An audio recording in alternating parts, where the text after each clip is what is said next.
Hello, and welcome to episode 5.15, the April 8th, 2026 Road Trip 2 edition of Notes from the Aisle Seat, the podcast that covers the arts in northern Chautauqua County, sponsored by the 1891 Fredonia Opera House. My name is Tom Laughlin, and I'm your host as we bring you news and information about arts events at the Opera House and around the region, including interviews with artists and creators across the county. You're listening to the second of a 3-episode condensed series I'm calling the Road Trip series, since I am out traveling and can't produce the podcast in my usual time frame. The first interview for this episode is with distinguished Professor Emeritus Alberto Rey, as he and I discuss the work of Claude Monet in advance of the documentary Water Lilies by Monet, The Magic of Water and Light. Here's that discussion. Once again, it's a real pleasure to welcome in distinguished Professor Emeritus Alberto Rey from the Department of Visual Arts and New Media to talk about one of the world's most renowned and well-known painters, Claude Monet, as we have an Arts in the Afternoon session coming up on Saturday, April 11th at 1 p.m., Water Lilies by Monet, The Magic of Water and Light. So, Alberto, once again, as always, so good to have you on the podcast. Tom, it is always a pleasure. I look forward to this every time I get your email. Yeah, it's great. It's just wonderful. All right. So, personally, I don't know where to start because Monet is such a giant in the world of, painting, particularly, modern day 19th, 20th painting. And this Water Lilies series that he did just occupied him for the last 20, 30 years of his life. So I'm just going to have to turn it over to you to give us Yeah, a brief overview and retrospective of the man's sure. work. It's interesting because, like everybody else, I've seen Monet's work, and I was always, you're over. I was always not only overwhelmed, but kind of oversaturated. You see it, you see it, you see it, and I go, okay, that's enough, that's enough. But then I started reading about his work and his life, and then I had the pleasure of seeing his studio in France, and then also seeing the Museo Orange. Orange, yeah. Orange. And I have to tell you, I was blown away. Hmm. His later life was just remarkable. I mean, his eyesight started to go in 1908. He started to get cataracts. So all his colors started to get this yellowish cast, Mhm. and he started to lose the blues. And so he started thinking about it in operation. But back then, there was, operations were pretty sketchy. Damier had lost his eyesight due to an operation. And so he held off. He held off until, and again, it was 1908 when he started seeing the symptoms, and then he didn't have his operation until 1923. In 1922, the year before, he was almost blind. I mean, his cataracts were that bad. And he had glasses, but, it was just, it was time to get a cataract. So he gets a operation, and he has to lay in bed for just weeks, and then he has this terrible nerve pain, and the only anesthesia at the time was cocaine, and so they were also giving him these pills for the pain, and he had to wear these dark sunglasses because the bright sunlight hurt his eyes, and that's what he was painting. He was painting light on water and these plants. And so he'd have to wear these dark sunglasses, and then after a while, he'd have to go into a dark room and just create some relief for his eyes. So the operation was on his left eye, and he had so much problems with it that he just never got it done on his right eye. It was just too much pain. But 3 years later, his eyesight got a lot better. But during this time, he was doing all these water lilies, which were phenomenal, especially if you consider what was happening at the time and how these became almost abstract paintings, which is unheard of in that period. And so his critics, especially in France and in Europe, really were not having that. They were not, they were like, what's this guy doing? But his major supporters were all American. A lot of American collectors were buying his work, and it wasn't the prime minister was really the only person who supported him. He gave him tobacco and coal and these supplies when he didn't have much money, and when all his critics were, shunning him from all the galleries. That was So Georges Clemenceau was the yeah, prime minister, and Prime he Minister of actually, France. Yeah. yeah, and he ended up dying in his arms from Hmm. pulmonary infection. So this was really his only supporter during this difficult period. And when the prime minister convinced him to donate a large collection of paintings to France, I think it was 19 paintings. He was only originally going to donate two, but he said, "Come on, this is your country. We'll create this museum for you." But the museum they were going to give him was originally a greenhouse for oranges. Hmm. And then they were later used, that same space was used for dog shows, military, surplus, storage, banquets. And it took him about 5 years of working with an architect to bring it to something that he wanted. And unfortunately, he died a few months before his work was installed. And the reason it was installed was because he died, because he kept working on these paintings until the moment he died. And his son was the one that actually brought the paintings to the museum. And it was a few months later that, it was inaugurated. But it was just and it was the whole process of making these paintings, huge paintings, 14-foot paintings, panels that were just, unbelievably complicated to paint outside under those conditions and to tie them all together and then envision them in these two rooms in the Museo Orangerie that have no corners. They're ovals. When I read this and I looked it up and I had the pleasure of going into that room, those rooms, it was like, it was packed with people, but you couldn't hear. I mean, it was like nobody was talking. It was completely quiet. It was just unbelievable. It was a spiritual kind of experience. So, um, his life and what he endured to create this work was really inspirational to me. It was unbelievable. Yeah, I'd have to believe that, being a painter, obviously yourself, this just got to be uh, a moment of a lifetime to see all of that work in front of you and think about, what it took to produce that work. I mean, the man never stopped. Right. And the work is layered, just layered with color. And if you look up close, they're all abstract paintings. I mean, Mm. if you have to stand back at least 12, 14 feet to get an idea of what it is you're looking at. But if you're any closer than that, they're just abstract color-filled paintings. I mean, and for that to be happening and for him to be that committed to that in that period in history is remarkable. Yeah, very remarkable. I mean, there's like, I believe during that series, th those years, those 30 years where he, worked in his gardens and just did the water lily paintings, he come up with like approximately 250 of these. And, Hmm. I mean, in some instances, that's the work of a lifetime for any artist, just Right. 250 paintings. And, Yeah. he accomplished that as something else. You used the term layering of color, and you found that most interesting. I wonder if you'd expand upon that a little bit. Like, what do you mean by Sure. layering? So that when somebody is watching the documentary, they can Yeah. have this idea of layering in mind as they see the paintings.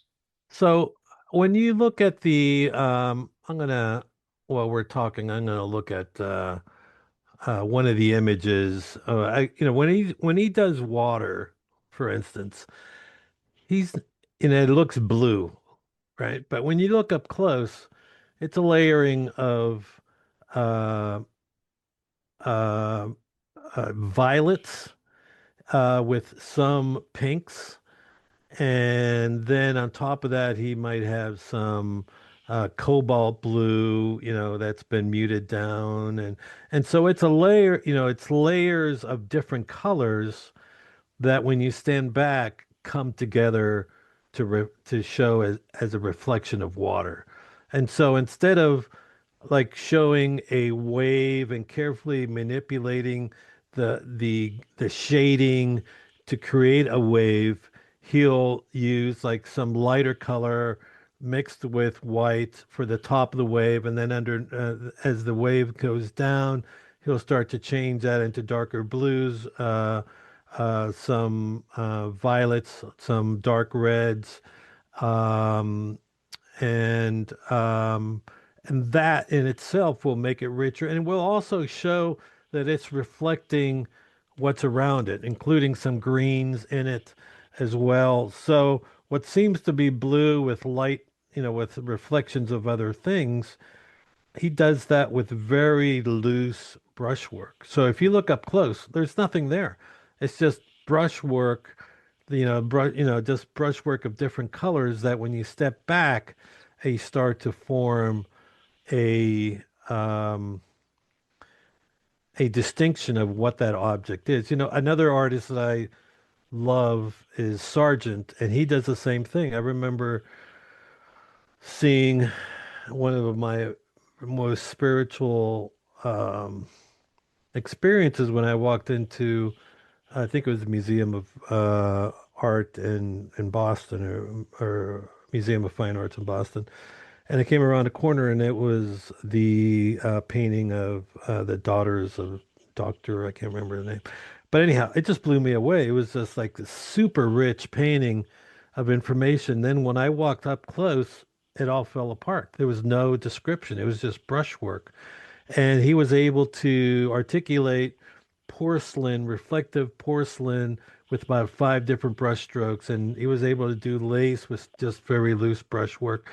And the same thing is happening with Monet. He's doing these landscapes with just a richness of layered color that the way it's organized gives you a indication that it's water, and that these are um, water lilies. And the thing is, if you understand that these are water lilies and this is, it's supposed to be water, and these are like trees around it bordering the edges.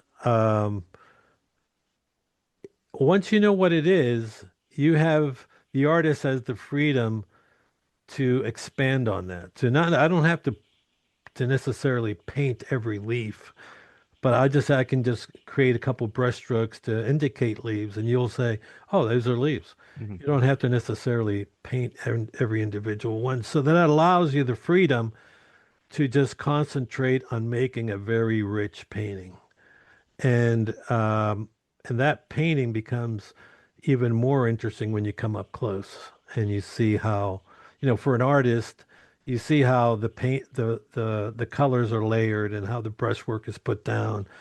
And for me, that is really incredible. It's not just a few, when you look at like a 6-inch square segment, there's probably 12, 14 colors in that.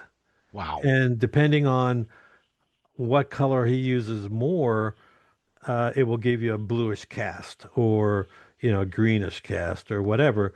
But it's not blue and it's not green only. It's all these other layers, which is, incredibly difficult to not only organize in your head what you're going to do, but to have the patience and the discipline to create all these colors underneath, Mhm. most of which will be painted over. Wow. That's a tremendous explanation Yeah, yeah. of something that's, very hard to master. And it's interesting that you should mention John Singer Sargent, because I believe that Monet met him in London during one of his periods where he was, living and painting in London. And Singer Sargent was over there as well. And they became pretty good friends, actually. Hmm, interesting. Yeah, yeah, it is Huh. interesting. Just to sum it all up, sort of, when we're looking at this, because I'm pretty sure that the documentary, sort of concentrates on the water lily period, which was his last period of sustained work.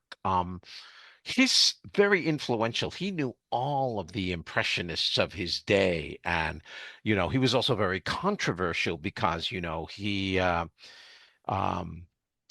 had paintings submitted to the Academy for their annual showing, and they were rejected, and so on. So he and Cezanne and a whole bunch of other impressionists at the time had formed a completely different society, and they put their paintings together. How big was that as in terms of its revolutionary style of painting, and how much has it influenced us, even painters today, into the 21st century? Well, I explained I just mentioned the layering idea, but I think at the time I think it was interesting because I think he was like the father of impressionism. He kind of started this whole thing, and then it was going, it started to get some legs, and then when it started to die down, he was like, okay, I'm done with this. I'm moving on. I don't need to be classified as an impressionist. I want to just do my thing and not necessarily be exhibiting with, everybody else that's part of the group. Um, Again, when when you start thinking about abstraction, um, you can look back at his work and you can see the beginnings of it. I mean, Mhm. and he's not the only one, but he's at that scale.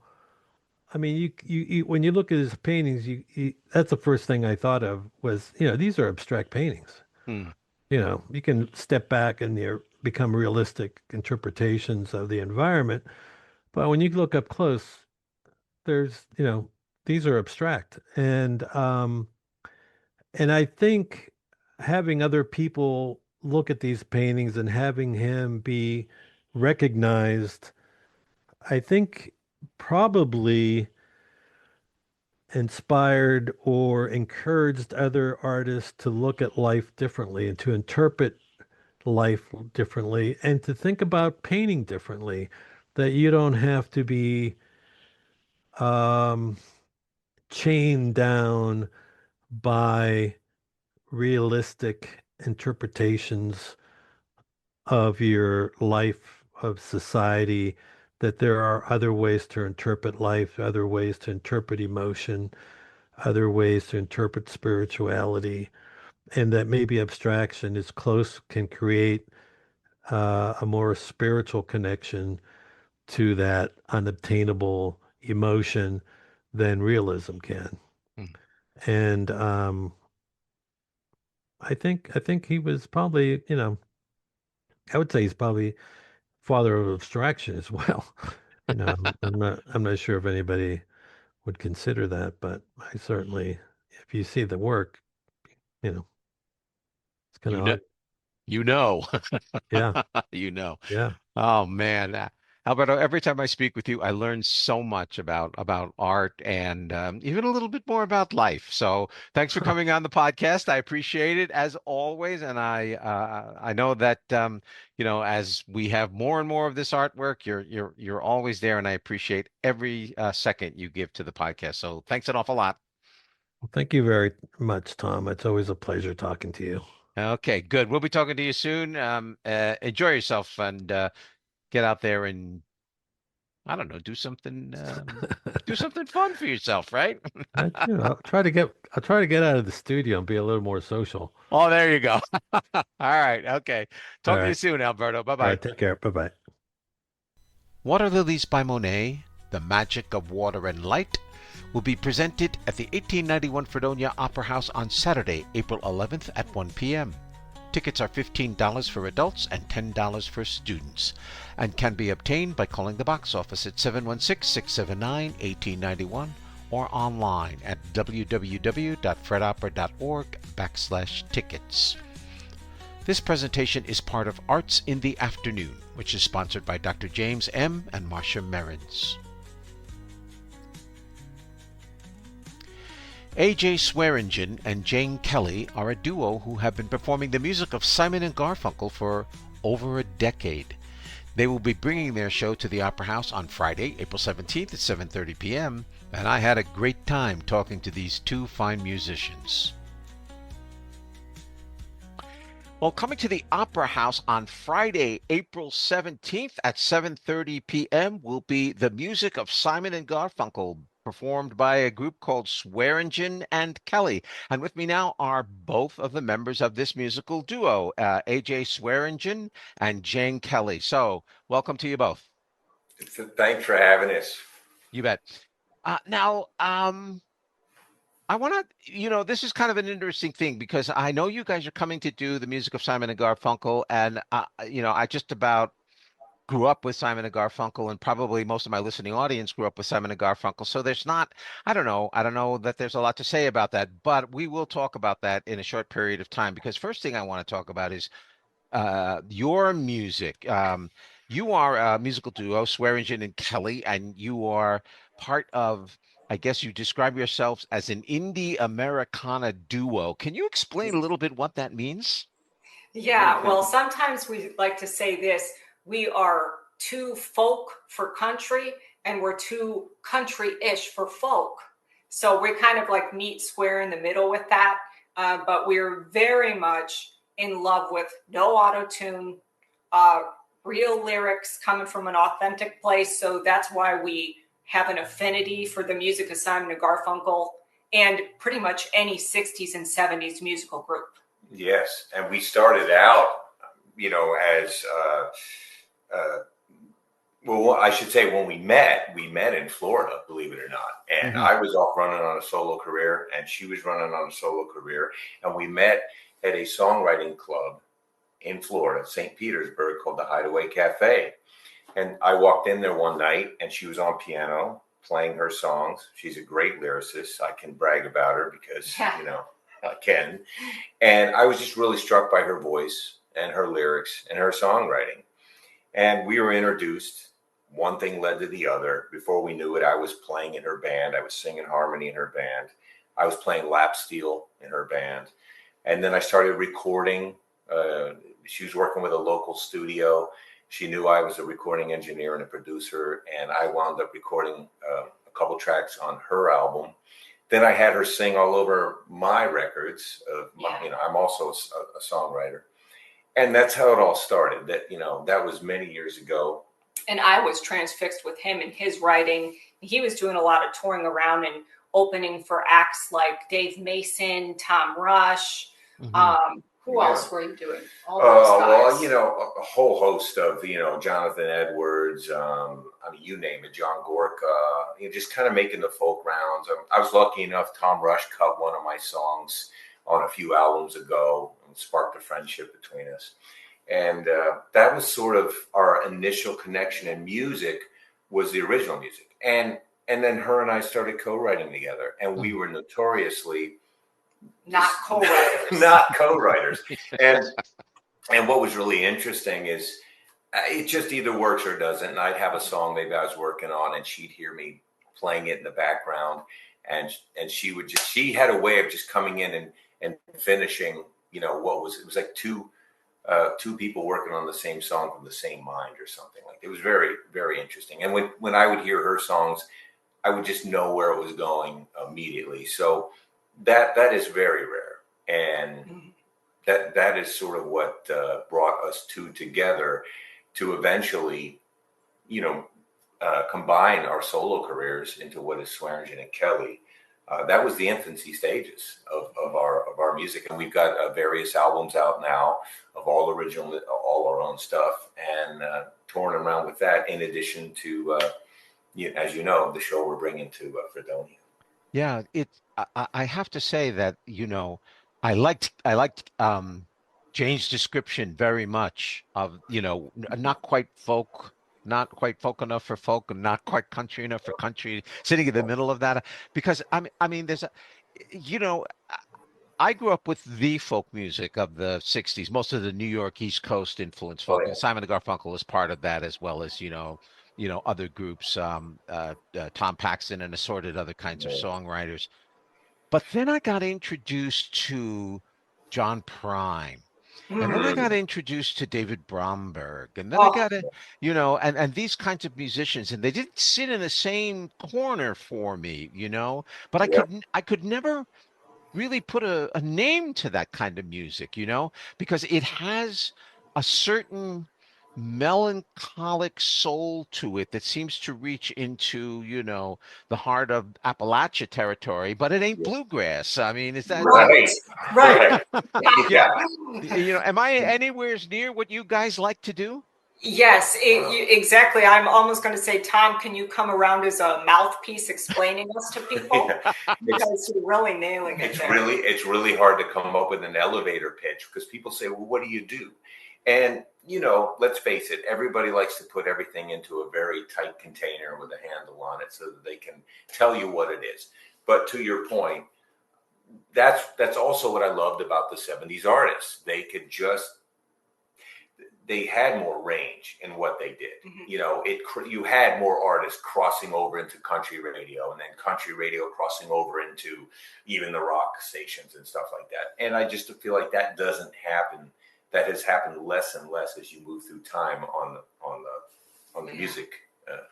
Yeah, you guys are based in Nashville, and I know that's the heart of commercial country. Do you find it's hard to make an inroad because of that? There's so much commercial country out there, and you guys are clearly not commercial country yet. At the same time, the values that are in your songs, which are gorgeous, like "This Old House" and "Cold Hearted Truth," and some of these others that I listen to, fantastic. But is it hard to get an in that scene? Yeah. Yes, not only is it hard, we're not even trying to get in with that scene. So we're based here. We're making some friends. And of course, all the friends we're making are more on the old school fringe of what they like. So no pop country writers here. And we tried co-writing with a friend that likes to do more hook stuff. And I ended up in an argument talking about Paul Simon's writing with him. And it was kind of funny, I was like, and he's like, well, that's not the kind of stuff we're writing. I'm like, but he's the best writer. Yeah. Yeah. So her and I are just fundamentally, opposed to that. And again, not anybody can do, there's all kinds of writing and art forms and all that just doesn't speak to us. And so we've always sort of been, we've always done our own thing. And so we're sort of an island, we have our own record label, that we are. Did you hear that pun, everybody? We are a rock. We are an island. If you hadn't gotten there, Jayne, I would have gotten there myself. Why don't we use that to make the crossover? Let's talk a little bit about how you got into deciding to put together a show of the music of Simon and Garfunkel. I mean, Paul Simon to me is a very existential. He was a guy that just opened my mind up in terms of the way he wrote songs back in the day, and everything you've got on your set list I can play. So I'm interested in, but I'm not going to come up and take your place, AJ, I promise. But I'm wondering how you made that transfer and decided to say, okay, we can make a show out of this and we can tour it. Yeah, should I go way back? Yeah, and give them. Okay, so in order to do that, I have to do this in pieces, but I'll try to keep it short. Okay. So, I started out playing guitar real early, age of 12, 13. Did the whole rock band thing in my early teens, wanted to be the next, Jimmy Page, Hendrix, original band. And then I just really started getting into the acoustic guitar. And I remember hearing a Simon and Garfunkel, the concert in Central Park rerun from, I think it was 81 is when they did that. And I remember being mesmerized by the harmonies, just blown away. And at that time, I was working with a bunch of guys that were, the drummer had a girlfriend, and then the other guy was thinking about getting another job, and no one could commit. So I was so frustrated because I knew I wanted to pursue music.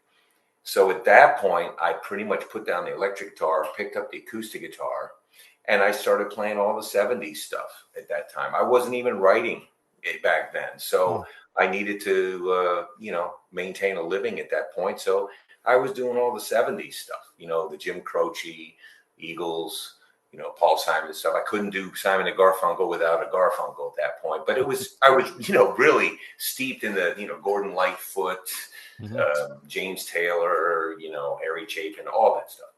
And then I saw somebody one time doing a show at a college of a whole body of work, like James Taylor review kind of thing. And I had met a good friend of mine, Jonathan, who was a singer. He was seeing me play locally, and he started sitting in and singing harmonies with me on all that 70s material. When it came to doing Simon and Garfunkel songs, something just kind of clicked. And of course, that music is just set up to do 2-part harmony. Absolutely. And I got the idea back then in my early 20s to do it. And so we put together sort of a review of that music. And we had some regional success at that time. And, over the years, revisited it. And him and I actually wound up touring for a good, a whole decade of performing PACs, doing the music and with the symphony too. And got a call. Oh, okay. Yeah, got a call from a conductor that had heard us and said, I'd love to put a symphony behind this. And then we played at all the major symphonies. We played Buffalo, Philly Pops, Cleveland Orchestra, and so on and so forth up in Canada. And that went. And then John retired. He was quite a bit older than me. He retired from music. And that was right when her and I were really starting to get together and play music. And then I said to her, because we had sang such good harmony, her and I together, I said, you should just, I love doing this. John doesn't want to do it. And she just started saying, I think it was Flowers Never Been with the Rainfall. Yeah, it was Flowers Never Been. Yeah. And it was 2015. And I said, it's funny, back then in 2015, I said, will they want a girl Garfunkel? Yeah. And there were a handful of venues that just wanted a complete tribute, of course. But starting in 2015, it just started booming. Yeah. So that's when we started. So it's been literally a decade. Yeah, another decade of doing it. Another decade, okay. Yeah. So I've been basically performing Simon and Garfunkel since he was songs 7. Longer than Simon and Garfunkel. I mean, they only had it was 4 years, right? About 4 years, yeah. I picked him up, I think 64, 65 or something like that.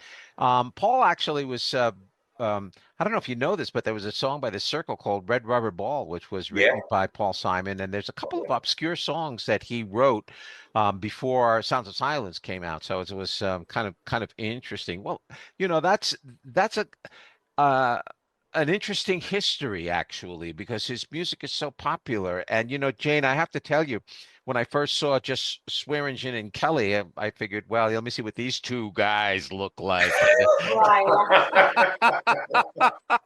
Surprise. Yeah, surprise. Yeah, well, today is full of surprises with you two. Yeah. So that's great. And I noticed that, all of your songs are the catalog all the way up until about 1970 when Paul decided that, he wanted to go solo and stuff. So they're kind of all there. I listened to your, you didn't record, I didn't get the YouTube video, didn't have the whole version, but I saw you did Sounds of Silence, and it's a nice rendition because, a lot of people aren't aware that on Wednesday morning, 3 a.m., they actually recorded it without the orchestration that they had when it became a top 10 song, because they did the top 10 song. They didn't want to do it that way, but the producers made them do it. And then they went back to Wednesday morning, Tuesday. Let's record that again, but let's do it the way we want to. And you do a hauntingly good version of it, Oh, thank you. Thank you. You're welcome. You're welcome. And I also heard the Boxer too. And on that one, you even put in the lyric that they did not record in the original recording too. Wow, your Simon and Garfunkel. Yes, sir, I do. And they did it. He did that Ghost verse, and the years are rolling by me. They're rocking evenly. He did that in Central Park. Yes, in that 81. That's when I heard it for the first time, and it was like, that's when most people heard it for the first time, because I'm not sure he ever recorded it. And then it came out in the 81 concert and everybody just kind of went, what's this? It's a new verse. And he got a big round of applause because the new verse went over well. Yes.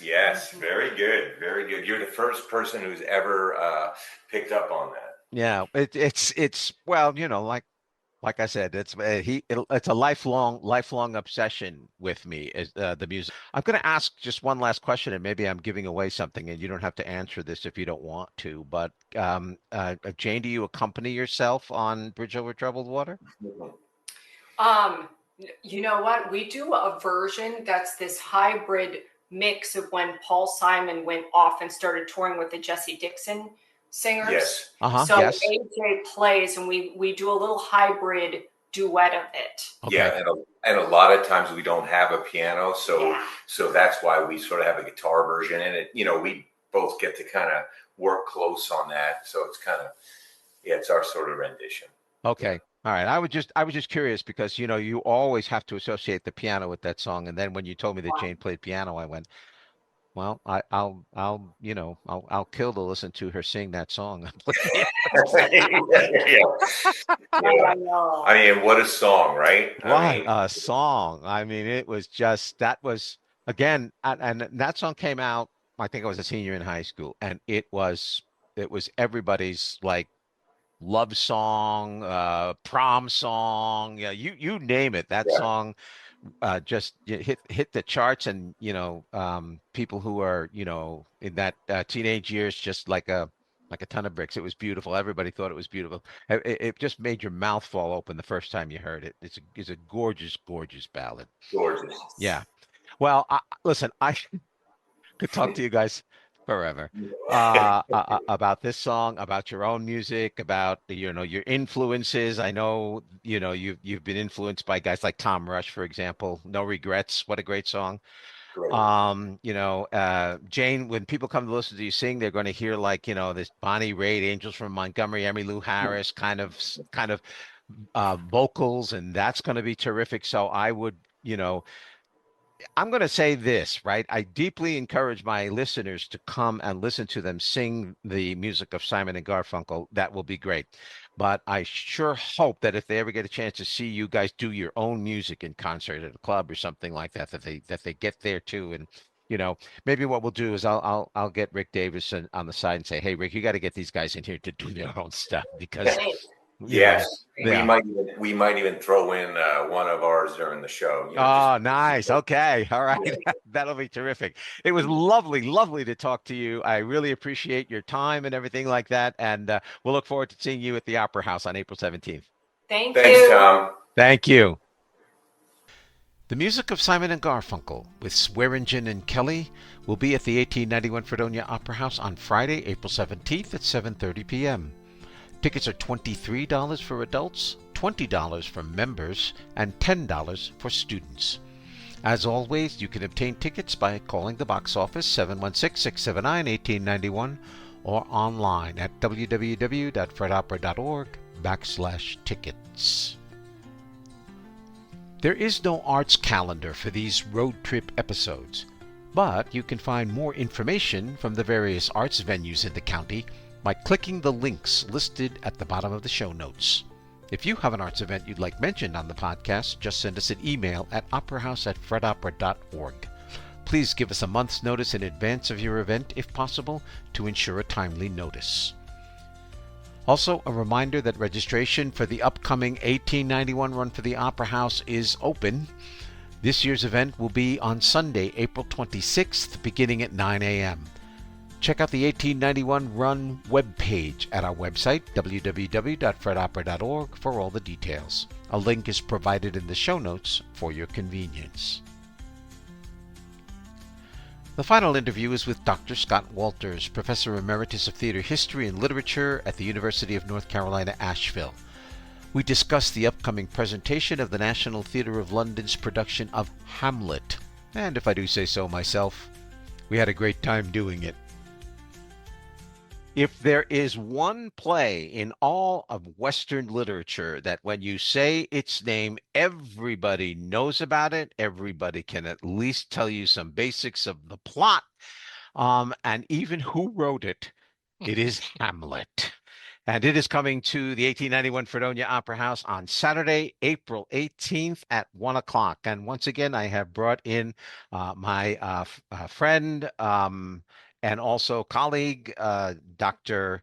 Scott Walters, emeritus professor from University of North Carolina at Asheville. And he and I are going to have a little battle today because we're not going to talk about it's the National Theater, it's Hamlet, it's going to be at least interesting if nothing else. But we really wanted to talk a little bit about Hamlet. and the play and sort of get a discussion of it. Now, I come from the theatrical side of the house where you actually get on the stage and say the words and talk and stuff like that. And Scott comes from the side of the theatrical house where they study the dramatic literature and they read it and they interpret it and they do all that. And forever this has been called the battle between page and stage. And it's not that I'm going to engage my friend Scott in a battle or anything like that, but these discussions are always very interesting. So, um, let's just spend about 3 minutes on this particular production. So, Scott, tell us what you found out. First of all, it is it was it received mixed reviews, but apparently the actress who plays Ophelia is terrific in it. And she apparently has a television background as well as the stage. Um, so what I see, it's modern dress. Hmm. It is been called cheeky and funny interpretation, which Hmm. makes it a different kind of interpretation than we've had before, or often before, which tends to be much more morose. Um, it's very diverse. So Hmm. the central character is Hamlet. The central character is played by Haran Abesekera, who was your readers or your listeners have probably seen if they came in and they saw Life of Pi. that's it. Thank you. Yes, Yeah, he was the lead in Life of Pi. which just was recently at the Opera House, right? So he's Sri Lankan. He came from Sri Lanka. Um, so it just has that kind of feel to it, like it's very contemporary, and kind of hip and happening. Yeah, well, it's contemporary up to the hilt. I think at one point I saw Hamlet with a Blockbuster Video T-shirt on. Right. Yes. So I think that encapsulates everything we want to know. But I agree with you, by the way. I did want to be able to spend, just a few minutes. Francesca Mills Yes. suffers from That's her name. yes, Francesca Mills suffers from achondroplasia, which is a form of dwarfism. Right. And she's, and the first time I saw her actually was in a production of, I believe, A Midsummer Night's Dream at the Shakespeare's Globe, and she was hysterical. Mm. She was just so funny. Mhm. And in this production, she plays Ophelia, and she just ran away with every review I saw. She's magnificent. So I would say to my audience, if a hip happening Hamlet isn't for you, just ignore that and just Yeah. go watch Francesca Mills' performance because it's off. She is funny, she is vulnerable, she is just absolutely a delight to watch, and you will never see an Ophelia interpreted the way Francesca Mills has interpreted it. So. And apparently it has a great madness scene, which is hard to imagine. I mean, I've never seen one that is successful. They always seem so, off the wall kind of way. And so she really pulls it off. Yeah, I'd have to see that. Uh, but anyway, so let's talk about Hamlet. Now, in this Yeah. production, as you say, Hamlet is funny. Apparently he's very comic. Hiram goes through the monologues at breakneck speed as if they, just flies right by them. The running time is less than 3 hours, which is incredible for a Hamlet. Hmm. And like you say, he finds the humor, all of the humor in it. It's he's all over the place. He's and to the point where you think the guy really is mad because he's just. What do you think of that? I mean, Well, it's I can see the humor, but I'm not convinced. well, he seems so. I think I mentioned this before we were on air. It's you look at it and you go, well, that's not the tradition. The tradition has always been these sort of morose kind of brooding Hamlets, and and this is very, very different. But then I look at it in terms of what was Shakespeare writing at that time, and here's the list of what precedes it: Henry IV, Part One and Part Two. Hmm. So we've got Prince Hal, Prince Al, right? a prince who is not living at home, right? He's No, not at the castle. he's not He's living out. the princely life. He's not doing that. He's kind of witty and screwing around and all of that. That's Mhm. followed by Much Ado About Nothing. So we get Benedict, right? So another kind of smart alecky character. Mhm. Then we're to Henry V, same Prince Hal. That brings in a lot of our Hamlet stuff in the sense that you think about like some of those soliloquies that he has when he's wandering amongst the battle, the before the battle, before Agincourt. Not today, Um, dear Lord, not today. yeah, Mhm. and he's talking about the responsibility of being a king and all of that. Sounds very Hamlet-like to me. Mhm. And so suddenly I'm like, okay, well, though, and then I put in one other thing, and I'm sorry I'm talking so much because I really want it to be a conversation because way just as much, right, as I Right. do, if not more. And he's popular. Shakespeare is popular up to that point because of these characters, Right. and so it makes a little bit of sense that maybe Hamlet might be that kind of a character. And you Mhm. think about some of those scenes where he's just sort of a smartass about Yes. stuff. Yes. So it makes him a little more pointy, I guess, than, Mhm. yeah, go ahead. Well, the interesting thing about all of that you said is that I totally agree with you. And the fact of the matter is, when I look at Hamlet now from the eyes of someone my age, as opposed to when I looked at Hamlet when I was in my 20s and 30s and so on and so forth, and looking for an opportunity, obviously, to play the part because, as Carl Sandburg observed, they all want to play Hamlet. Um, I was always struck by the fact that he had a sense of humor, but that sense of humor was layered in a very, very morose, depressed way. It's sort of the sense of humor of someone who was depressed. Mhm. I think it's a great joke. Like, the funeral baked meats did coldly furnish forth the marriage bed is funny. Mhm. Right? And then, Yes. and there are all other kinds of things that when you just look at the whole almost everything he says to Polonius during that little scene that they have is Mhm. is is hysterical. His give and take with Rosencrantz and Guildenstern is a comedy routine. It's a stand-up comedy routine when you look at it. And he is like that, he is so Yep. good at it that Rosencrantz and Guildenstern, they're just left in the dust. And a lot of Mhm. it is very, very, very, very funny. Funny. Mhm. And then he tops it all off, of course, with the performance that he gives when the players come to do the mousetrap play in front of um Claudius. And all of his comments, all of his side accounts are all there. Uh, and but I always saw it as layered with, this sense of, someone who is humorous out of sadness. Like he's sad, but he makes these funny things because he's kind of so it makes it ironic. There's no Mhm. irony in this production, apparently. Mhm. Hiram No. just goes nuts. Right. Uh-huh. And he also, as you're saying, he's like somebody who is home where he doesn't want to be. Right. Right.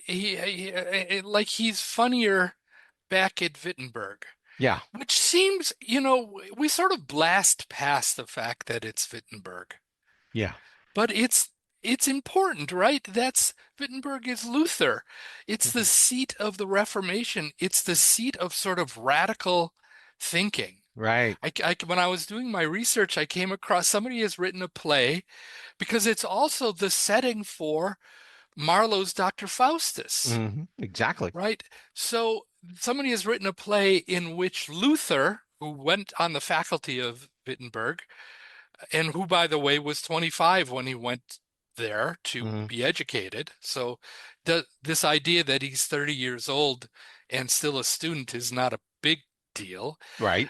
Um, and the other character in the play is Faustus, who's on the faculty there, and they struggle over the soul of Hamlet, of who is their student. Fascinating. Right, Yeah. right, Right. right. But he comes from a place in that is just broiling with intellectual ideas and radical thoughts, and now he's back at this sort of backwater Danish, crazy kind of place that is all of these parties and stuff that are going on, and he's unhappy there at least. Right? Yeah. When he gets home and his mom, and he comes home thinking, I guess I'm going to have to be king, and now he's not, and what do I do, and what's Well, the interesting you bring out so many interesting points in terms of what we would look at as background of the play, where he was going to school and all and that type of stuff.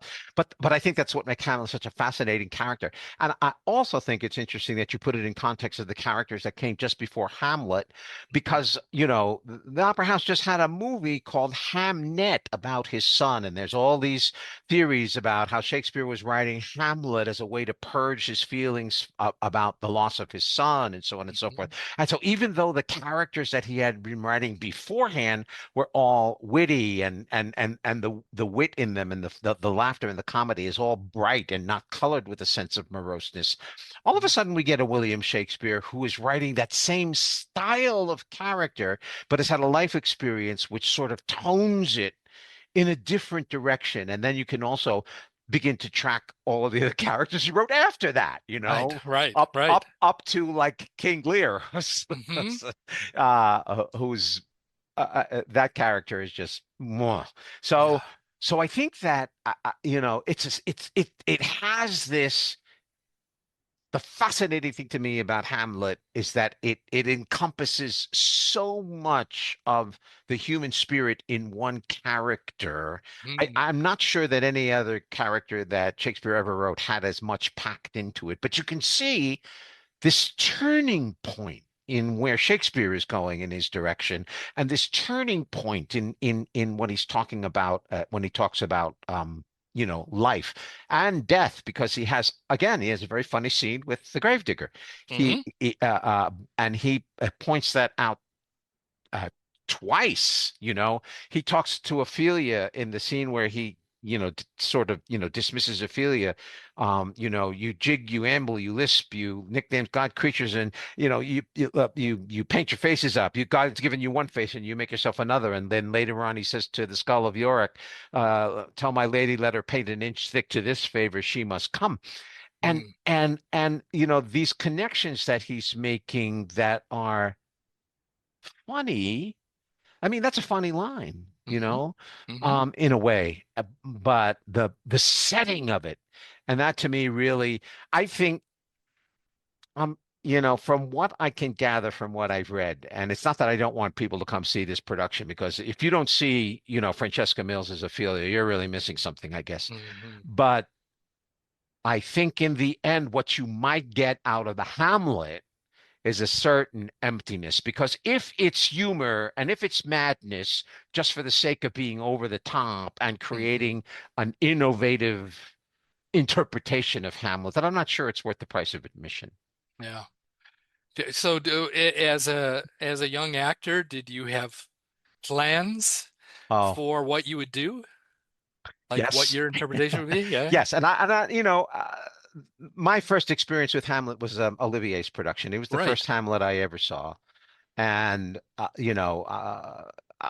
as such, that sense of the brooding Dane was very strong when I was young. So I would say that my plans would have been, to sort of find ways to recreate that sensibility. I think over the years, when I got closer to, the age that most people would cast somebody as Hamlet, my sense would have been that this, because one of the things about Hamlet is, well, Hamlet never does anything. He does a lot. A lot. Right. I mean, because I was going to ask you about the Olivier, that famous voiceover that Olivier has at the beginning of the film where he said, "This is the tragedy of a man who could not make up his mind." Right. I don't see it. I don't see it either. I agree with you. And I don't know why it ever got that reputation.